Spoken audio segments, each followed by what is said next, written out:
In the tradition of Malcolm X, peace be unto you. By now, I'm sure that most of you have seen some of the killing that has been going on between Gaza and Israel, and that you've heard on the news some of the emotive terminology being used by the Israeli Minister of Defense, calling Arabs animals, savages, etc. As I listened to him, it reminded me of what the colonizers called the indigenous people of the Americas to rationalize what eventually became a genocidal policy against them, to quote unquote eliminate them from the face of the earth, which is another phrase that has been used by the Israelis to rationalize the bombing of men, women, and children in Gaza today, since the 6th of October. What I am proposing to you is that we cannot understand today's conflict between Palestinians and Israelis simply by the events that started on October 6th, when Arab Palestinians attacked Israel. Because, first of all, the Arabs were responding to near 100% repression of Gaza for the last 16 or 17 years. I would go back further and say that the long history of the usurpation of Palestinian land and the degradation of their dignity as human beings. So there's been a long chain of cause and effect leading up to this moment, which has gathered much momentum over time, monstrous, hateful momentum. But at the core of that hatred, there is some reason for it, and that is that it has been purposely spawned to rationalize the taking of other people's things. And here I'm talking about the Israeli usurpation of Palestinian land and the repression of over 2 million people on the Gaza alone.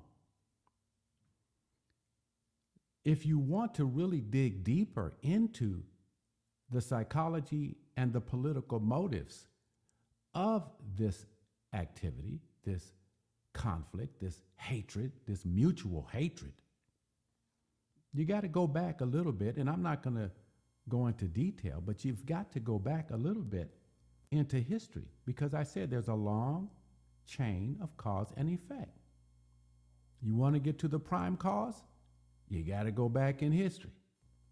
Take a look at the book, The Jewish State, by Theodore Herzl, who was a foundation member, a member of a group of people who laid the foundation for Zionism. And you've got to understand this: Zionism is not religious in its orientation. Zionism is a secular political ideology. And if you take a look at that book and you read some of it, you will see where Theodore Herzl said in 1894, when the book was published, that if they were given what at that time was Turkish land, Turkey administrated that land, if they were given that land, then they could be a fortress for Western Europe, so that Western Europe would have a foothold in a region which gave them access to pathways to the north, the east, the west, and the south. That was at the nucleus here in Theodore Herzl's book, an implied promise. Hey, if you get us this land, we'll be the middlemen for you. In that book, he also said that we would be a wall, a fortress against barbarism. So there's that emotive terminology again, saying to the Western European empires at that time that we'll help put down all these non-white people. That was the implication. That was what the emotive term in his book meant. When it comes to this kind of hatred, of course, it's the same kind of hatred which put hundreds of thousands of Jewish people in the Warsaw Ghetto. Compare the Warsaw Ghetto conditions and the total repression of Jewish people in the Warsaw Ghetto in Poland to what Israel is doing to the Arab people in Gaza and the West Bank. It's the same kind of hatred that underlies the so-called rational policies to control them. In America, we put Native Americans on reservations, which, of course, is no different than the Warsaw Ghetto, is no different than the conditions in which Arab people live in the Gaza and the West Bank. So we're talking close to 5 million Arabs altogether who have virtually no rights, no human rights, who are not protected by international law, despite the fact that there's the United Nations and the International Criminal Court of The Hague. Israel seems to not be brought to justice when acts against humanity are perpetrated by it. But when the Arabs respond, as John Brown responded, as Nat Turner responded to near 100% repression of a people, they are the ones who are castigated. So you've got to look at history and do your comparisons and your contrasts to understand the right and the wrong of this. No, hatred is not good on any side. But in order to cure, you've got to know the cause. You've got to identify what's causing this flare-up. And once you find the cause, you've got to take it out. Now, in 1948 or 1949, Harry S. Truman signed a memorandum recognizing the state of Israel, the Zionist state of Israel. Everybody who came into Israel, though, was required to pledge allegiance to the Zionist state as articulated by Theodore Herzl. And you can see that. You can Google the picture of Theodore Herzl right there in the government buildings of Israel. So all of Israel is not religious. They're not Jewish. They don't claim to be Hebrew. And the Zionists are not religious at all. In fact, we can expand upon their emotional and psychological orientation by the way they treated the Falasha Jews. Falasha women, upon entering Israel from Ethiopia, were required to be sterilized before they can enter into Israel. And that continued for years until finally their high court repealed that law. But then they also imprisoned all African immigrants and held them in prison for years without due process, until again their high court ruled that that was unlawful. But instead of letting them go their own way, they paid them to leave their country and go to some African country. My point here is that if you are black or brown or even Sephardic Jew, even a Sephardic Jewish person, that is a Jewish person whose ancestry is African or West Asian. Remember, there are Jews in Iran. I know. I was there. I met many of them. And they were doing their life. They were doing their culture. They were not put in a Gaza Strip-like condition. So, you can see that their racism is Western white supremacist in nature.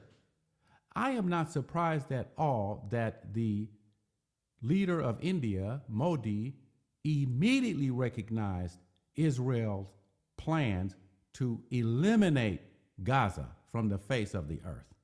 Why? Well, because Modi is a Hindu nationalist and supports the repression of the Dalit people, who are primarily black people, who supports the repression of Muslims, even Muslim girls who wear a scarf to school as they attempt to strive for the ideal of what is good.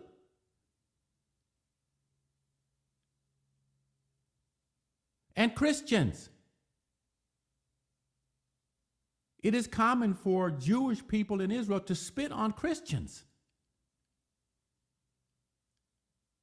because of their hatred of Jesus, Isa. This is how wacky the situation is. And I've said many times before in my talks, and I'm going to say it right now, part of the problem is that we have many, many hundreds of millions of people clinging to Bronze Age orientations of spirituality through Bronze Age symbolism. And the Jewish people are immersed in a Bronze Age orientation of religion, not spirituality. And a great philosopher, I think it was Voltaire, once said, correct me if I'm wrong, people who believe in absurdities, and I'm quoting, and I quote, people who believe in absurdities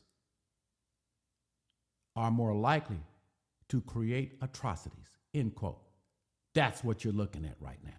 You've got the true believers, and you've got the secular propaganda, the emotive terminology, rationalizing the killing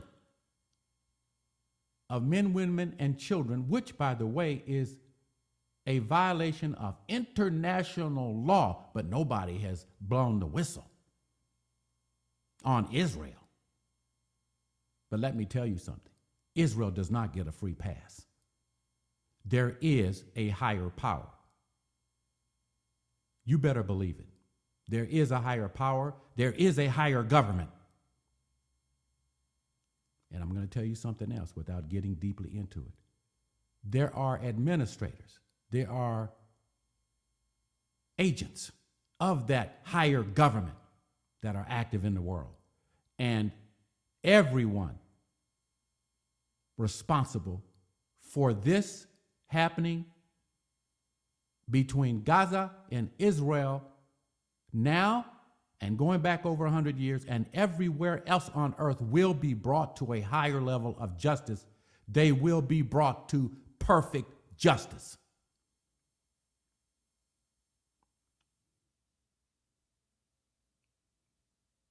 The seizure of Palestinian land by Israel over the decades has been in direct violation of international law. The arbitrary bombing of other nations, and again, the segregation and isolation of over 5 million people in Palestine is the product of evil. Don't expect to get a balanced report, an objective report from the mass media. Notice how they've all hopped on the boat, supporting murder of women and children on both sides. Don't expect to get a balanced view from these people. And don't expect a balanced view from the Democratic Party. Don't expect at all the Black Caucus of Congress to say anything balanced, because they fear that they'll lose their position in Congress. See, that's their real reason for being in Congress, to enjoy the perks, because they're not worth a nickel when it comes to promoting actions for the marginalized people in society, in American society.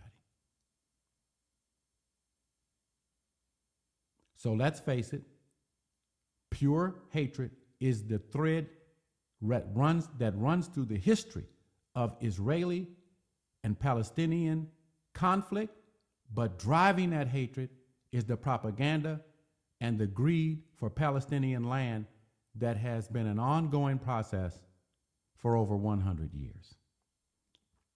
And also, do not forget what you're seeing in Palestine and what has been happening for over 100 years happened to indigenous people in the Americas, and the plan was to do the same thing to all the African people.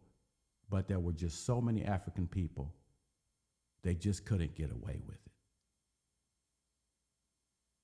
No different than the enslavement of African people to use their labor for free, to suck the energy out of them and then kill them. I hope that a remedy can be found for this conflict, and soon. But I doubt it, because there are immense military forces and political forces which want to remove Arab people from Palestine. And I would like to applaud Egypt for saying, no, we're not getting involved in that. We're not sending troops in there. No. And I applaud Pakistan for saying no. And I applaud Turkey for saying no. This is disgusting and it's evil. And anyone who supports it or gets involved with it is a depraved soul. I am Dr. Stephen Nur Ahmed. Peace be unto you.